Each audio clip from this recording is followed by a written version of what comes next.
Sa mundo ng futsal, kumpirmado na ang pagdalo ni FIFA President Gianni Infantino sa pagbubukas ng 2025 Futsal Women's World Cup na gaganapin sa bansa.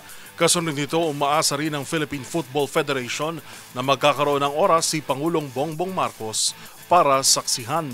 Magbabalita si Matchpoint Millie Borja.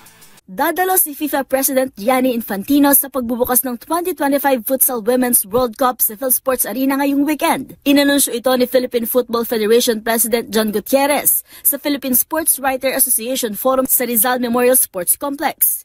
Ayon kay Gutierrez, kumpirmado na ang pagdalo ng FIFA President at umaasa rin sila na magkakaroon ng oras si Pangulong Bongbong Marcos para saksihan ng World Class event. 3 araw bago magsimula ang kompetisyon, kumpleto na ang 15 foreign teams na sasabak sa torneo at acclimatize na rin ang marami sa kanila. Kasama sa 16-team field ang Italy, Portugal, Spain at Poland mula Europe, Colombia, Argentina at Brazil mula sa Americas, Canada at Panama mula North America, Morocco at Tanzania mula Africa, New Zealand mula Oceania, at Iran, Thailand, Japan at host Philippines mula Asia.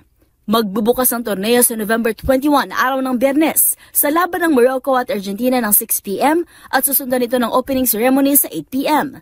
Magsisimula naman ang kampanya ng Pilipinas kontra Poland bandang 8:30 p.m. Ang Pilipinas ay nasa Group A kasama ang Poland, Morocco at Argentina. Ang Group B ay binubuo ng Spain, Thailand, Colombia at Canada. Group C ay Portugal, Tanzania, Japan at New Zealand, habang ang Group D ay Brazil, Iran, Italy at Panama. High spirits ang Filipina 5 matapos ang training camp nila sa Spain at dumating sila sa bansa nito lamang November 12. Ayon kay Gutierrez, handa na ang kuponan at naniniwala sila na hindi lang sila basta lalaro, kundi lalaro sila para manalo. Pangungunahan ng World Cup players na sina Jacqueline Sawicki, Katrina Gilu at Isabella Flanigan ang Filipina 5. Ang top 2 teams sa bawat group ay aabante sa knockout stage na nakatakdang ganapin sa December 1. At siya ng mga latest updates sa mundo ng sports.